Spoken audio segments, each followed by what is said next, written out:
This week on The Futurists, Dr. Neal Baer.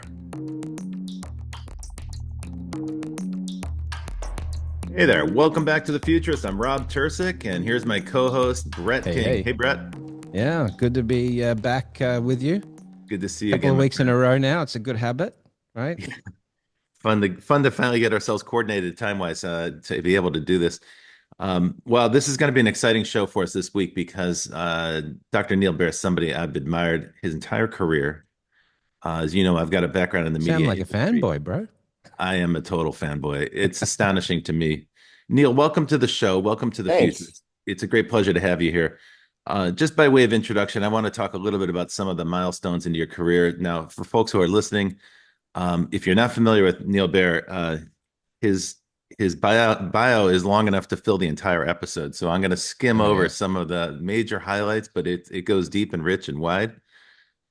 Neil wears many hats. He's a legendary showrunner in the TV industry. That means he's an executive producer of TV series, shows that the entire nation and frankly the world has watched. Um, ER, where he was a producer for 5 episodes and wrote 18 episodes. Sorry, for 5 seasons, wrote 18 episodes, and was nominated for Emmys 5 times. Law and Order Special Victims Unit, which he was Dun the executive dun. producer of Sorry, I was for a doing number of the Law and years. Order music. Designated Yes. Survivor, Under the Dome, one of the biggest shows ever for that network. Really a remarkable career of achievement in the television industry. But here's what blows my mind, and this is why I'm so excited to talk to him. While he was producing these famous shows, In he his was spare also time. getting a degree as a medical doctor, as a pediatrician at Harvard Medical School. And this is one of the things I'm just trying to wrap my head around. Neil, tell me, how is it possible that you could be producing ER and also getting a degree at Harvard Medical School? Are you much of an overachiever? And we have overachievers on this Right. show. That's sort of Yeah, a high bar for us. but that's a Well, pretty I'm high I'm bar. pretty well organized. So actually I was a TV writer before I went to medical school. So I wrote and directed, you may recall those after school specials. I Mm. did that. And I worked on a show called China Beach. And then I decided when my son was a year old that maybe Hollywood wasn't the right direction for me. So I went back to Harvard to medical school. I had been there as a graduate student in sociology, and that's where I got my start making documentaries. And then I went to Uh-huh. film school at the American Film Institute. And so I started writing and directing. Wasn't sure after I did those couple of shows, went back to Harvard in my fourth year as in medical school. I received Michael Crichton's pilot for ER that he had written around 1969 when he was a medical student at Harvard. Before Wow. he had just done Andromeda Strain as well, Mm. but he hadn't done Jurassic Park yet. So talk about the future. And so Michael wrote ER inspired by his experiences as a medical student at Harvard, and it lay dormant for about 25 years in a trunk in Spielberg's office. They found it. Spielberg remembered that he was going to do it maybe as a movie and thought it would make a good TV show. NBC did not like it. They thought it had too many stories. It was too much about the doctors. Um, but Michael had done Jurassic Park by then, and Stephen had done everything from E.T. to Saving Private Ryan to Schindler's List, on and on. Close Encounters, Jaws. So I was like, we better take this show. But it was predicted not to do well. It left the gate as this huge hit. I think the biggest hit of the last 30 years for a drama. Yeah. And I started in year one, so I was actually there for 7 years. Oh, I And didn't know while that. I Oh, was, wow. yeah, so while I was 15 there, seasons. yeah, so 15 seven seasons. That's seven pretty out of crazy. 15 seasons, the first seven. And what was really fun was bringing my experiences as a doctor in training. So I'm Yeah. the first doctor writer in television, but actually I wasn't a doctor quite yet when we started. I was a medical student at Harvard. I went back and forth during hiatuses to finish medical school and then did my internship at Children's Hospital Los Angeles over about 6 years. And when I was doing notes on SVU, because it then bled into SVU, I would hide in the linen closet, and the nurse would open the door and say, "Oh, he's doing his other thing right now." So I just managed to His other thing at yes, Harvard. exactly. And I tried to It's keep it astounding. So separate. you were an intern at Children's Hospital while you were working on while you were While executive I was producing on one ER series. and SVU. While I was a That's showrunner of SVU and the showrunner the last year I was there at ER and an executive producer on ER. So I was always like being inspired by the actual work I was doing and drawing on it for ER. And that's really how it got started. So it was, luck. And I also say when people ask me, how do you get started in Hollywood and you write spec scripts? And I say, go to Holly Hills Elementary School in Denver, Colorado with John Wells because I did. And we met in fourth grade. And Oh he hired wow. me on mm. China Beach. And he hired me, he was the showrunner of ER. So he hired me Oh, on ER. And he had what I thought was a great idea was to bring real doctors onto yeah, the show for the yeah, first time, to be the writers, that's right. to bring Real veracity. technical Yeah, that was company. one of the hallmarks of that show, and I remember people noticing it, right? Like reviewers would Exactly. comment on the accuracy or the Exactly. fidelity. But you know what else is really cool that's kind of futuristic in a sense is that ER wouldn't exist in the way that it came about without a piece of equipment that had just been invented, which was the Steadicam. And Oh, Mm. so often people think that West Wing is like the origin of the Steadicam, those walk and talks, but really it's not. It's ER. that's And right. we had all the walk and talks, and Tommy Schlamme, who directed the pilot and was the directing producer of West Wing, he did a number of ERs and he honed his craft in terms of the walk and talks on ER. And that's because the Steadicam was invented and the set was was a replica of a real defunct hospital in East LA.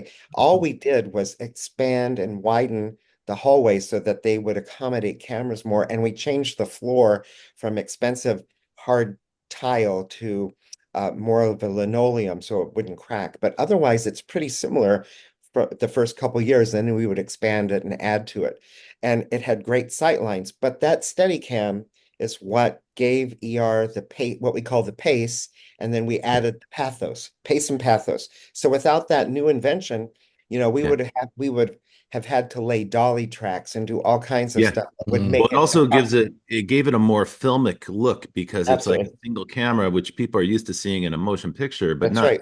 TV usually has three cameras and there's a very conventional Exactly. style cutting. Exactly. So we were able to zoom around in a way that and do oneers that would last for like 5, 6, 7 minutes, as long as Mm. the film. And we did shoot on film still.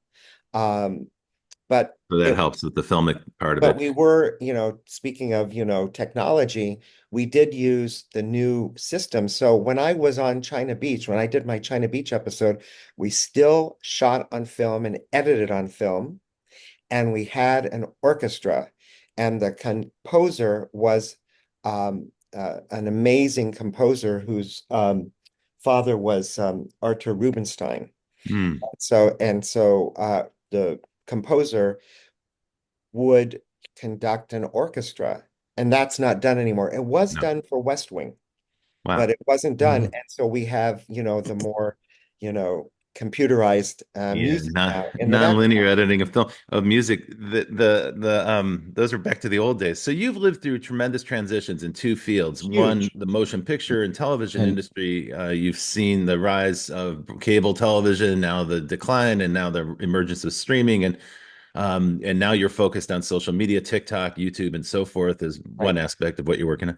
But then, of course, at the same time, in your medical profession or your exposure to the medical field, you've seen tremendous increases and improvements there as well. But also, the trauma and the shock of the COVID-19 pandemic. So you've seen it. You've seen the system come to a screeching halt or almost to the breaking point. That's uh, quite a lot of experience, and that's not all.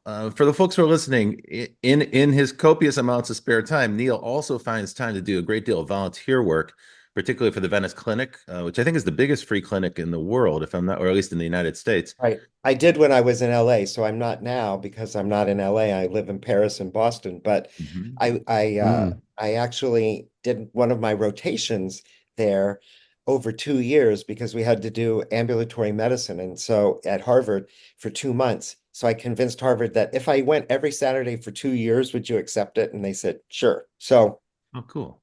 Harvard's very flexible, but as you said, when I was in medical school from 91 to 95, I saw the scourge of AIDS and people Mm. dying, horrible deaths.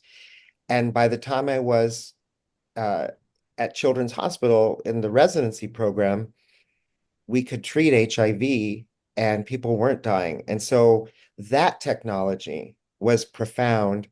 And we did that on ER. So I drew from that technology and made the first ongoing character with HIV who lived a successful Mm. life, Jeannie Boulet, played by the great actor Gloria Rubin. So that was the first Mm. time we saw Wow. someone live. There were shows where people died from AIDS, but we were the first to show someone living. And the you may recall in the 90s, there was still a lot of fear, like, can you have a I was going doctor to who say has that. HIV? So we Yeah. covered Yeah. all that on the show. Yeah, Now, No, it that's was cool. it's actually it's very close parallel to what we saw during COVID as well, exactly like the lack of information and so forth, or the misinformation, right. And as we know about, more, yeah. then Oh, we yes. are better at we're better. I think this is a big problem for our, citizens is that we really want definitive answers in science. We want Yeah. definitive answers with COVID. We have pretty definitive answers for, say, measles. We know what we know about vaccines. We know how well they work. We know what the terrible consequences of having measles can lead to, uh, Mhm. in terms of even death in children. We know how contagious it is, but we're still learning about COVID. We're still learning about long COVID. We're still learning about, Yeah. I have a friend who just is young who had a pulmonary embolism, and he has no risk factors, and he had long COVID. And I said to him, "Let me look and see if there's any research on this." And sure enough, by going into the research, the literature, there is some literature now starting about, coming up about people who've had COVID and being more susceptible to having pulmonary embolisms, which, you didn't see before. So we have to really help um, society and citizens understand that science is an iterative process, not one where we have all the answers right away, even though we want to have those answers. Neil, let me circle back to something that you mentioned, but I just want to underscore it for our audience because I think some of the people listening might not be aware of this. They might not have been around at the time. In the 1980s, when AIDS became a crisis, it was a death sentence. Anyone who Absolutely. was diagnosed with AIDS, it was clear they were going to die. There was no Right. way to stop it. Except for Rob, a few people who had a mutation, and we're going to get into this with CRISPR. Mm. There are a Right. few people who had a Mm. mutation where the virus wouldn't attach to the receptor, and Mm. they were not affected. And this is going to have a huge, huge impact on what we're going to talk about later with CRISPR. That's cool. Mm. Actually, I'm kind of working my way around to that. So just to put a button on that last point, it, at the time in the 1980s, not just the medical establishment, but our political leadership was so flummoxed. They were so incapable of addressing what appeared to be an uncontrollable epidemic that there was actually some stigma around even talking about AIDS. And this Right. might be Mm. historical information for some of our listeners, and for others, it might be new information. Our president at the time, Ronald Reagan, refused to mention the Correct. condition until I think 1987, like very late in his Until second. his friend and his wife's, Nancy's friend, Rock Hudson, was Oh, dying yes. of AIDS. Yes. And Yeah. so, He as finally an came actor, around. because Reagan was an actor, of course, and so was Nancy Reagan, they, in a sense, were compelled to, though others like Elizabeth Taylor and others who had worked with Rock Hudson as well came out and talked about it. So, So at Mm. the time, there was a great deal of confusion in the United States. And there was also some, moralistic opining about AIDS and so forth. But there was a lot of confusion. And I think what happens when there's an epidemic is that the population is looking for leadership and they're looking for clear communication. I emphasize this because I want people who are listening to understand the climate when Neil took the bold step of introducing a character with AIDS who was able to survive, a survivor, because that was unknown to many people at the time. And it was actually kind of politically taboo to talk about that in the media. And what Neil did was a rather bold thing to do, but also demonstrates the power of media to reshape public perception about medical health crises and, frankly, about the medical profession in general. I think we could say that's a through line in your career. Many of the Absolutely. TV shows that you worked on, you handled complex medical scenarios or medical situations, and you found a way to communicate them to the general public that obviously enjoyed your shows. They were incredibly successful shows. Now, I characterize it that way because we were talking about COVID just a moment ago, Right. and we saw a similar kind of a repeat phenomenon where the president, at a time when the whole world was looking for leadership from the United States, we had a president who denied it, minimized it, tried to pretend that it wasn't going to be a big thing. It was nothing worse than a flu. He said these things, right? Right. You can Even though he inject. got vaccinated. Yes, I mean, Yes. eventually we did get the vaccine program running, and that was a moment of leadership. But I would say we saw kind of a repeat of that Reagan scenario Yes. where we had a president who didn't know what to say or how to message around it, and decided just not to deal with it or to deny it. Um, and in the meantime, of course, we had the media's world has changed a great deal. So during the COVID pandemic, there was an enormous amount of information available. That just wasn't the case during the AIDS crisis. So I think that that's an important milestone. It sets us up for some of the work that you're doing now, where Right. you're looking at how can media recast the understanding, public awareness of medical health.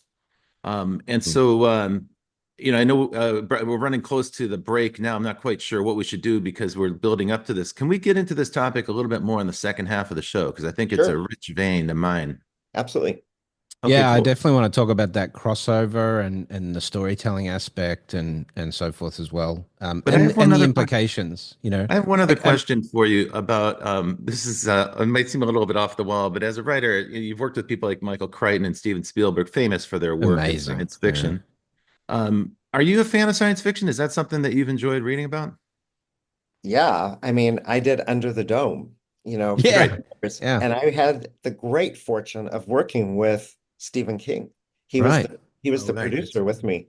I can't tell you a nicer person and a kinder person and a real Wow. I've heard that about him. Yeah. really, really and brilliant. Just I could go on about Stephen King and Spielberg too. I mean, as I say, who gets to work with the two Stevens? But I Yes. did. And so it was great for Under the Dome because talk about sci-fi, but it was grounded sci-fi so that I had to like write about things that we could face, like what happens if we don't have access to insulin, Hmm. Mm. So, because we're Yeah. under the dome Yeah. and one of our Yeah. Yeah. characters has diabetes and she dies, Hmm. played by wonderful Wow. actor Samantha Mathis. Or what if we tried to penetrate the dome with the best, the most technologically advanced nuclear weapons? Didn't work. So how do we really think about fascism? That's really what Under the Dome is about because Big Jim says he can run the trains on time. He knows the answers. He will make things work. So it's not just about the technology, that the sci-fi element gave us a grounding for exploring what actually some might feel is happening today. So I Hmm. think Mm. Stephen really King saw that coming, and we were able to do that for the 3 years the show was on, which was really, really wonderful. And then we got into, how did the dome really get there? So of course that is That's sci-fi, sci-fi. Yeah. to the nth degree. So I think about it for the shows, some upcoming shows I'm working on CRISPR, which we can talk about as well. But I wanted to add that television still has trouble dealing with HIV AIDS. So if you've seen shows coming, on now, you won't see characters with HIV except shows about the past. And Mm. my last show, Designated Survivor, starring Kiefer Sutherland, dealt with what we call U equals U. Undetectable equals untransmissible. And many, many people don't know that Hmm. if you are undetectable, meaning you're taking your medication, you will not give HIV to someone else. Hmm. Hmm. And if you take what's called PrEP, which is now going to be available instead of a daily pill, two vaccinations or 2 shots a year, you will not get HIV. It is so path-breaking, and Wow. yet people don't know about it. And so I was so fortunate that Netflix engaged with me to do that storyline. So we're still telling stories about technological advances that people don't know about. In some cases, science fiction is a way to posit a what if scenario. And Absolutely. many of the examples you just gave illustrate that quite well. We find that many of our guests on the show have this in common, that at an early age, they were inspired by science fiction and these what if scenarios. And then as they grew up, they kind of pursued that in their own profession, very different professions from yours. So what we like to do to get to know our audience or to get to know our guest Hmm. a little bit better is we like to do a thing called the lightning round. And this Right. is just a series of quick questions, just a short answer, whatever comes to your mind first. And Brett is the I'll person who take it away. administers the poison. So go for it, Brett. This is the lightning round. Right. Okay, Neil, what was the first science fiction you remember being exposed to on TV or via Cre- media? Creature from the Black Lagoon. Oh, there you go. He's good at the lightning round, isn't he, Rob? Yeah. Thank Oh, you What so tech? Creature much. features every week, every Yeah, yeah, Me too. Saturday on I grew up watching Creature Feature too. in Denver, Colorado. I mean, it came from outer space. Oh my gosh. and of course, yeah, yeah. There's tons. All right, what technology has most changed humanity? Do you think uh, this would be interesting? uh, I'm losing the lightning round here. I was gonna say, antibacterial medication, but maybe uh, sewage treatments and Mm, washing your hands. sanitation. Yeah, yeah, Summer White, yeah, yeah. because people weren't dying of, in childbirth and all kinds of things. So probably washing your hands. Summer Yeah. Whites work. Yeah. Well, introducing that into the medical field, for example, was a big Yes, deal, right? It took a huge, long time. huge.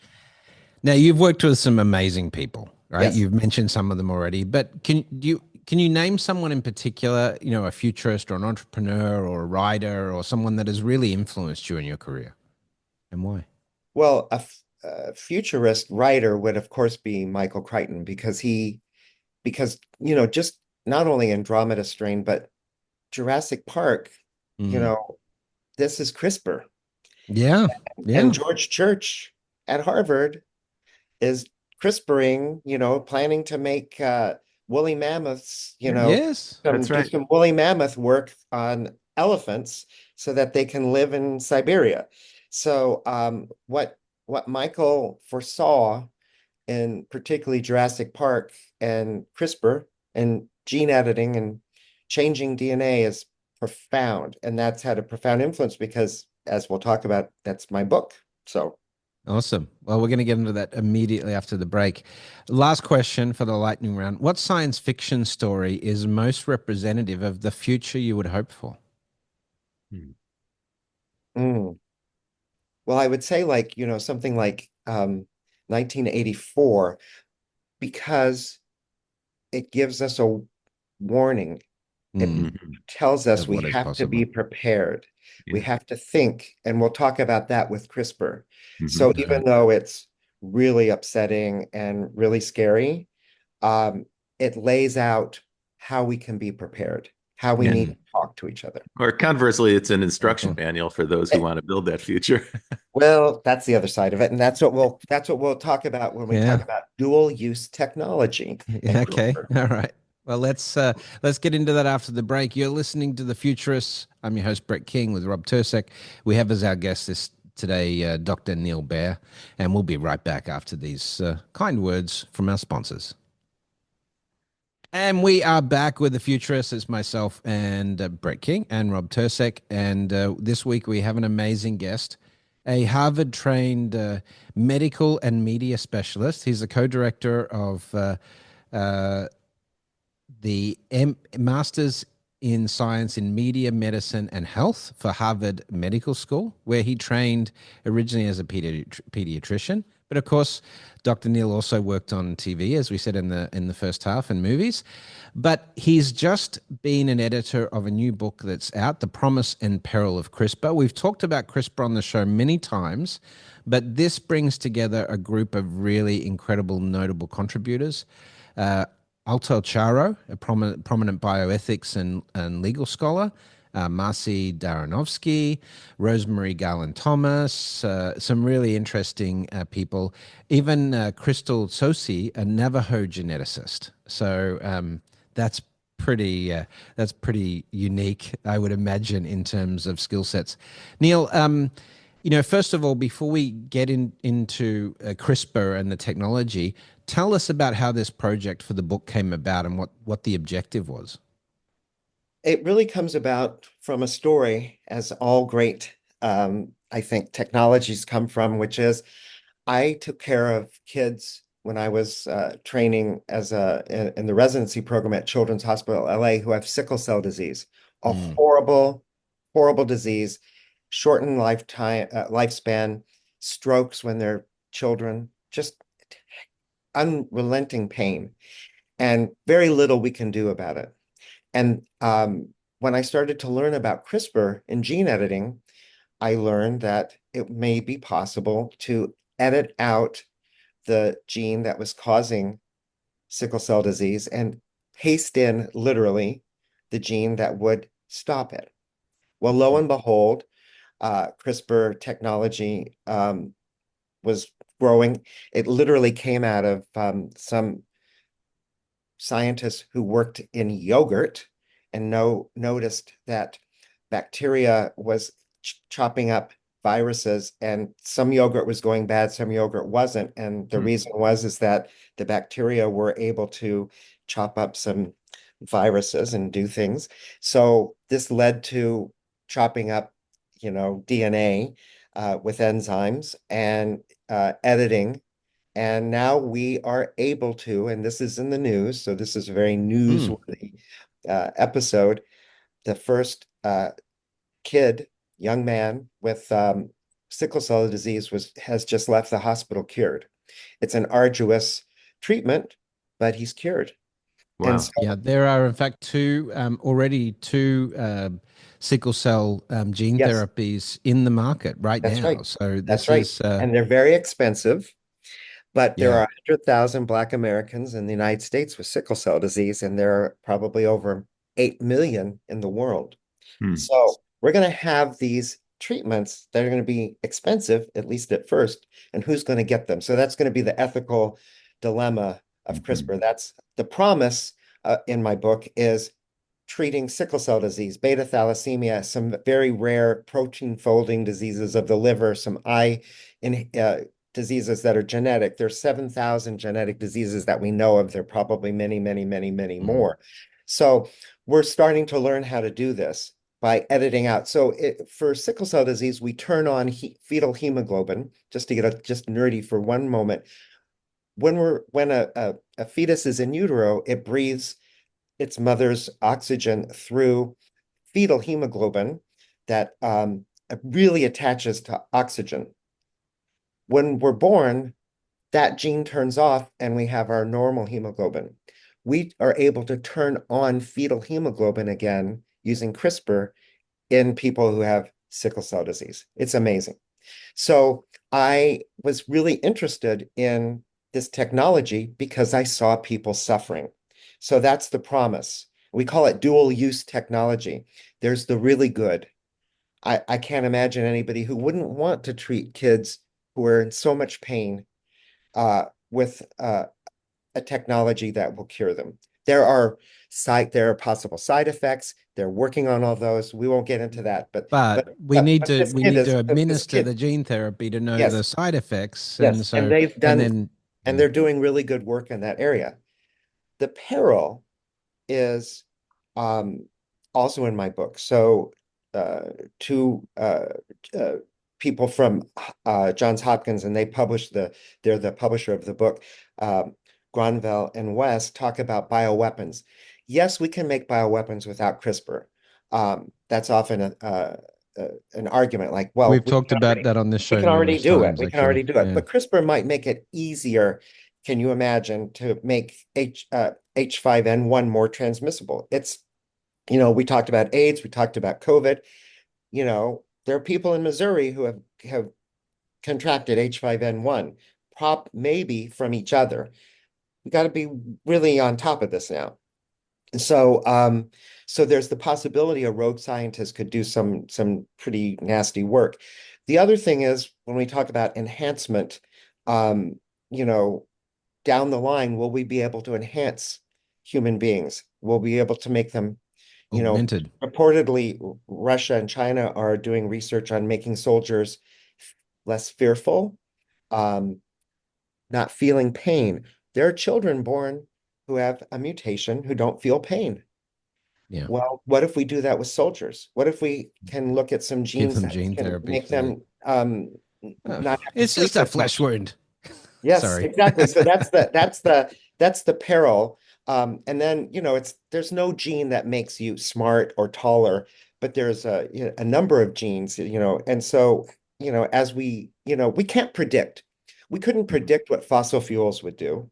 We've known for many Mm. years, but we didn't know in the, 19th century. We didn't know in the early 20th century. We didn't know that plastics would pollute the oceans. We didn't know about microplastics. Microplastics. Yeah. We know now things that we didn't know. And Mm. so to predict what CRISPR will do is really difficult. So that's why I brought up 1984. So How do we that talk about these things now? Mhm. those ethical considerations of experimental technology that can do so much good, eliminating diseases from the genome, curing people of debilitating conditions. Average life expectancy of someone with sickle cell anemia is 20 years shorter than the Correct. average lifespan. So, you can promote longevity. You give people better quality of life. All of those things. You look at that and you say there's no argument, but when you look at the potential misuse of CRISPR, we're not going to get every one of these drugs right. Um, CRISPR is like using a sledgehammer on DNA right now. It's well, I mean, you give me your impression of this, Neil, in terms of how you think how precise this technology is, but it seems like, there's a lot of progress that can be Right. made. So how do you deal with those ethical conundrums of something that is so potentially helpful, but all of the unknown unknowns Right. that come along with it? Well, we look at chemotherapy. We look at the history of medicine, which is really important to understand the future, to be able to think about it. What we do in treating cancer now is not what we did 10 years ago or 20 or Yeah. 30 years ago. We're much better at it because it's not definitive, as I said at the beginning. It is iterative, it is ongoing, it is investigative. So that's what's really difficult um, to kind of make peace with. But we have to understand that. And so, but we don't want to injure people, Right. like what happened early, years ago with stem cell research. So there's been a lot of work on CRISPR to make sure that there aren't what's called off-target um, problems where other genes get targeted as well. And so, as far as we know, with the sickle cell treatments of the two people who've been cured, they are doing well. And what is the, how do you benefit? How do you think about the cost and the benefits in terms of not financially, but in terms of suffering? Is it, how do we think about that ethically? Mhm. So that's an issue. And then the other issue is just, of course, the affordability, as we talked about, Mm. uh, when there's so many people who suffer. I But then, think it's like 450,000 for a year of treatments for the sickle cell stuff or oh full. no, no, much more expensive. Oh, really? It's Boy. it's it's Wow. between $2 and $3 million for the treatment for this Yeah. for the CRISPR treatment. But what's the overall cost just in money for the lifetime of someone with sickle cell disease? Yes. 1.6 million that's covered usually by Medicare, and the other 50,000 out of pocket, often with people who can't afford it. So Mhm. it's really but I think there are about 200 to 250 children born every year in New York State with sickle cell disease, and 1 out of 13 Black Americans carries the gene. So then we get into like, should we be using CRISPR to In vitro. Yeah. get rid of sickle cell disease? Mm. That's a possibility. George Church from Harvard talks about that.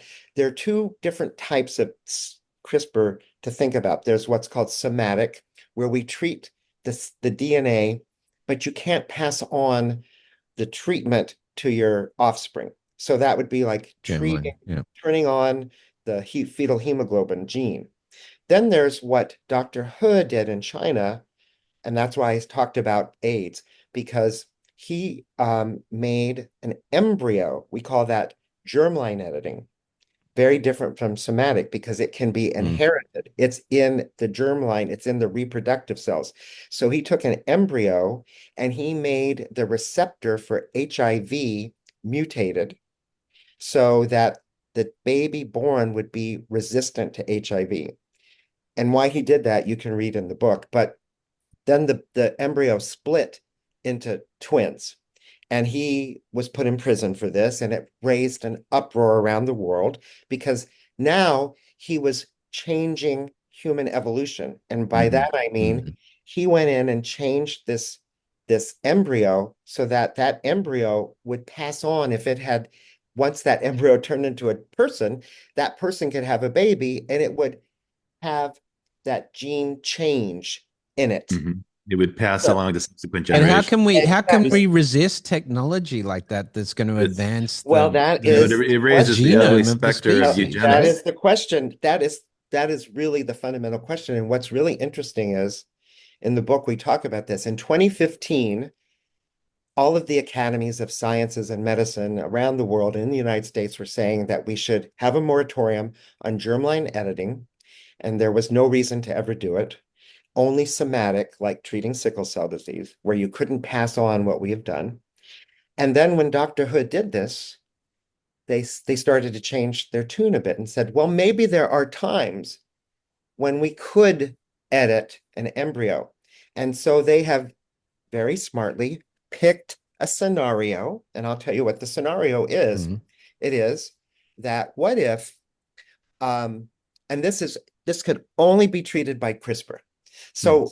So if we have people who have genetic diseases or traits, we can do something without CRISPR. We can do IVF and something called pre-implantation genetic diagnosis, PGD. We can look at the embryo and not implant an embryo that has sickle cell disease or Tay-Sachs or those things, because these are diseases where the parents have the ability to make embryos or eggs that or an embryo that's fertilized that doesn't carry the disease. But now you're playing the role of But natural selection, right? So right, that's the but danger. there are couples who are deaf, and there's no way that genetically they can have a child who will be hearing. So there's a Russian scientist who's looking at this and saying it's not fair to this couple. They are deaf, but they want their child to be hearing. And so Hmm. we should go in and change that embryo and change that little mutation, which we could Yeah. do, and make them hear. So this is where science leads ethics, as Ben Yeah. Hurlbut talks about. Should we start to say in these very unusual cases, okay, So, maybe we Dr. Baer, can do it. let's dive into, like, you've worked in hospitals, you've worked in the medical industry, you've built stories like ER on the medical industry. And yet, what we're looking at here is a set of technologies now, not just CRISPR, but we're looking at artificial intelligence, personalized medicine, such as, the technology with mRNA that we've been using recently for cancer treatments, as well as of course, the COVID vaccine. There's so many compressed changes happening in medicine. And, we talk about these eras of medicine, 2.0, 3.0, 4.0, and so forth. We've discussed this on the show. How do we transition the industry to embrace these things for CRISPR, for these sort of therapeutics that are gene therapy based? It seems to be this aligns somewhat with the existing medical infrastructure, but when you talk about AI based diagnostics and these other things, there's so many potential Right. structural and treatment changes going. So how do you think about that problem set in terms of how we Right. navigate through that? Well, that's a great question. It's a tough question, but that's why I developed a Master of Science degree program in media medicine and health at Harvard Medical School. So we train graduate students to think about exactly what you're talking about. How do we tell stories drawing on the arts and humanities which influence people? We know from studies we did on ER, on HPV and cervical cancer, that people learned from our show. We published the first experimental study in a journal called Health Affairs that in 2001 on that. So we work with our graduate students to tell stories that are evidence-based, that have impact, that are researched, in any kind of modality, dance, poetry, um, drawing using AI, um, documentary, to have these discussions Mhm. and inform people about what's not even on the horizon, but what's possible. So And so I just getting think people acquainted with the topic, exactly and as you're doing quite well, showing both sides of the issue so that people can be Mm. right, familiar with what the dilemma or debate might be. That's actually a practice, right? That's a necessary practice. One of the things I just gleaned from your comments about CRISPR is the technology may be ready, and in technology, maybe it will achieve incredible, unthinkable results, but society is not ready, and Mm. our medical establishment may not be ready, or the regulatory environment may not be ready for right, this. I think the same is true in some respects for synthetic biology. right, Where the work in vaccines is great, but now they want to apply that same thing to cancer treatments, right, and this is going to encounter controversy. So one thing that you're helping maybe people in the medical field start to understand how to do is how to message publicly, how to take advantage of social media and other tools that are available for publication of ideas to begin to condition society to this dilemma and start to make awareness happen. I think that's important because everything we've been talking about so far, it keeps reminding me of the very ugly history of eugenics. right, Unfortunately, when Mm. we start talking about editing the germline, that's a theme that's going to come up and makes a lot of people queasy and uncomfortable. May as well address it head on, tell us why this is not the case, or tell us what the decision making process is so that we can be have some certainty that that won't occur. Are right. these the kinds of things that you're tackling at Harvard? Absolutely. Yeah. Absolutely. So in our book, Rosemary Garland Thompson and Sandra Sufyan, Carol Patton, they all have written about eugenics. Mm. Rosemary calls it velvet eugenics. For instance, Velvet eugenics. because That's it's good. kind of soft. So, where do we draw the line? I don't think anyone would argue that they wouldn't want to have a child with Tay-Sachs. This is a disease that Mm. we know will kill the child very young in a horrible way, and they will suffer. No treatment, no cure.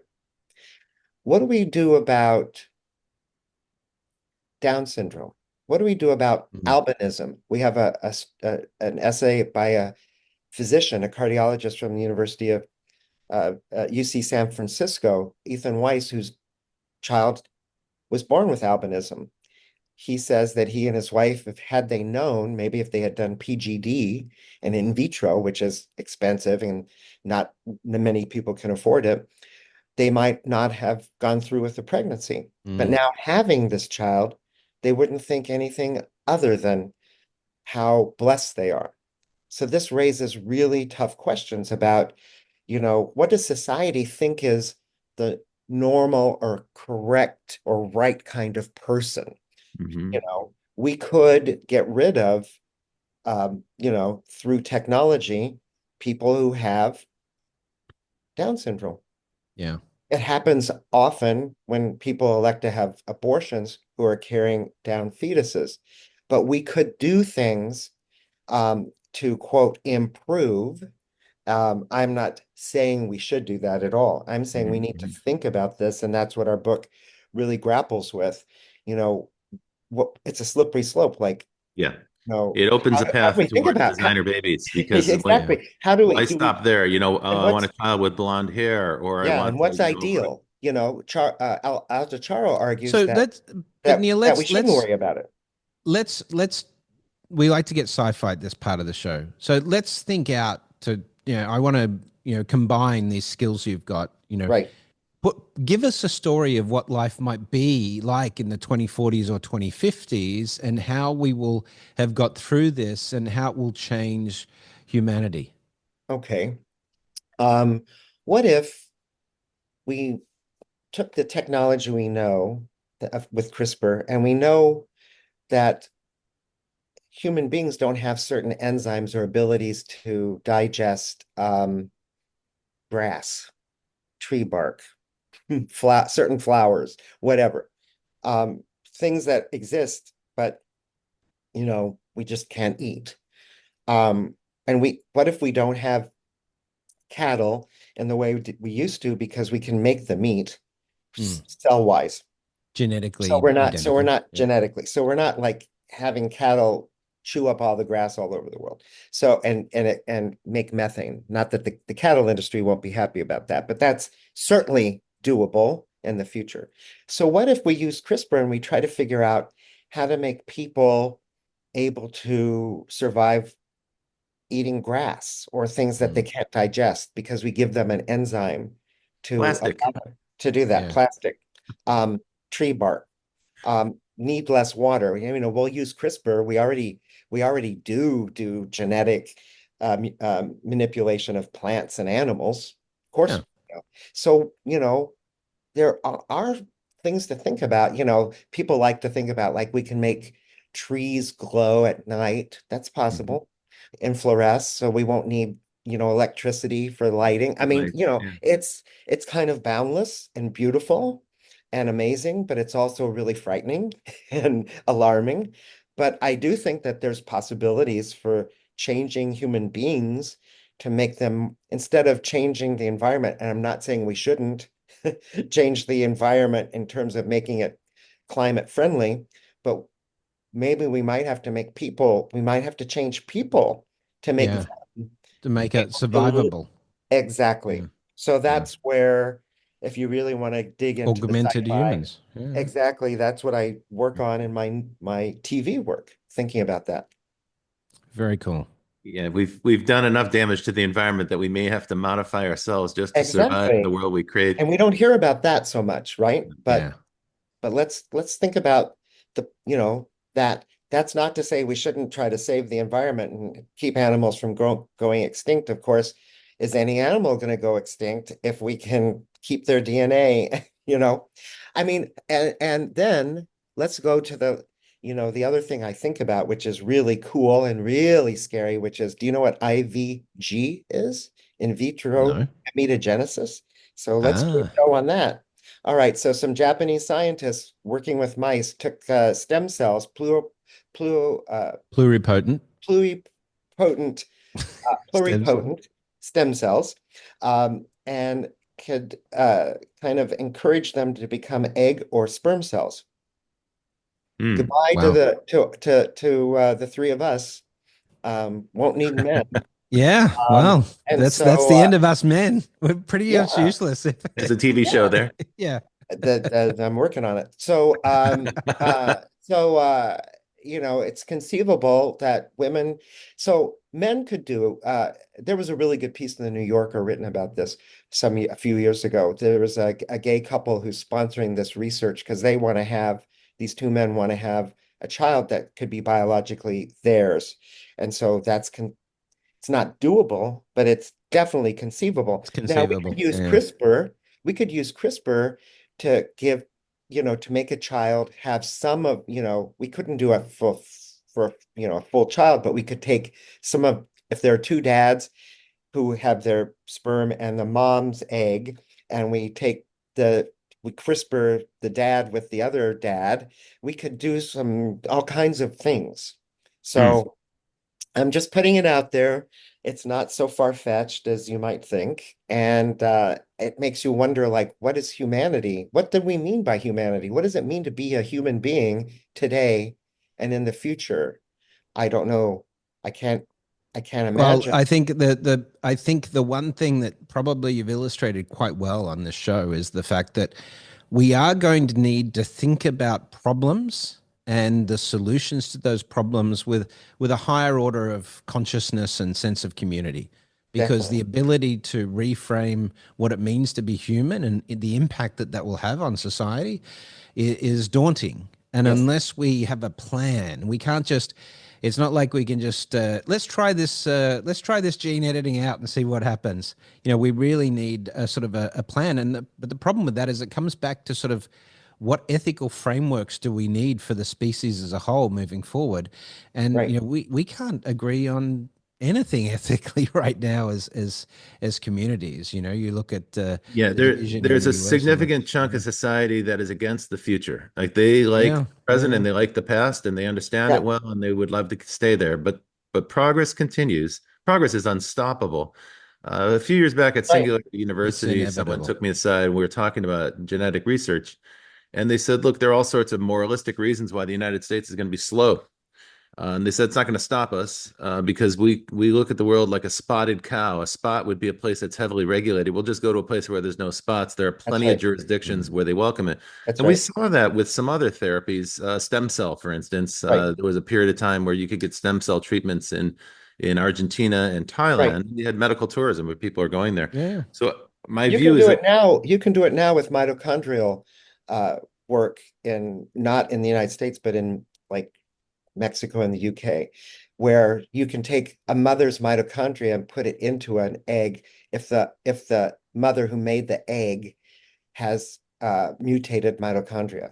So there's stuff. Neil, There do is you a think there's a chapter. There's possibility? Do you think there's a risk then that the United States will fall behind because we will not be at the no, forefront of these no, advances? no. DARPA's even though politicians never talk about CRISPR, DARPA sure does. Yeah. But the chapter in our book on oversight is certainly really important because there really is not good oversight. People Yeah. can buy all kinds of pieces of DNA from companies. Companies are supposed to keep track of what they're selling, but there's no law that makes them. We need some international agreements. You We know, yeah, I mean it's This just is that like it arms takes dealing. but it takes absolutely. an entirely new view of medicine and science moving And forward. life. Yeah, and it Yeah. requires massive commitment to data, right? Yep. So the Yep. world gets like regulation of this is going to have to be based on data, right? You know, Yep. and so how do you create that data infrastructure for this next generation health industry? We could talk about this forever, Neil. It's been a fascinating conversation. It's been Thanks. wonderful to have you on the show. My pleasure. Thank you for Tell having me. us a bit more about the promise and peril of CRISPR. You know, where can people find out more about the book, Great. and where can people find out more about the projects you're working on? Thank you. So, Promise and Peril is available through Johns Hopkins website and of course through Amazon and other book selling websites. So it's coming out audio in probably the next 6 months. So for those who like their science audio and their future audioly, auditorially, it's going to be available. In terms of my own work, I work on TV shows for Netflix in Europe, and am doing medical series still, and now planning to do some stuff that's more, sci-fi edge, grounded Cool. sci-fi, or whatever we Mhm. call it in Hollywood. Because I always like to do new things, and because I had done Under the Dome, it really whetted my appetite to do sort of more work in this area. So I'm Well, hoping to when you're ready to do that. publish your sci or you're doing your sci-fi series, we want you back on because we love sci-fi I here. will. Yeah. Thank you. And Yeah. then my master's degree program is on, you can find out about it online if you Google Media Medicine and Health Harvard, or we have an online program where people can do their projects that will improve health and well-being. And that's Media and Medicine Certificate Program at Harvard. So thank you for having me. It's been really fun to talk Yeah. No, about we Great fun to what's have you appreciate as it. possible. well. Thank you very kindly, Neil, for joining the show. Brett, it's good to see you again. And to Yeah, wrap man. up, I want to thank the folks at Provoke Media that make the show possible, including our producer, Elizabeth Severance, and our engineer, Kevin Hershon, and the whole group at Provoke. Of course, I always love to thank our audience as well. We get good feedback from our listeners.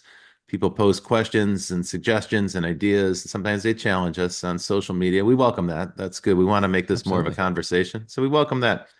Every week on The Futurists, we're going to bring you someone who is thinking about and in their career doing their best to shape and influence the future in the directions that they envision.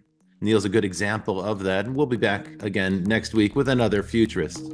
Until then, we will see you, Brett, in the future.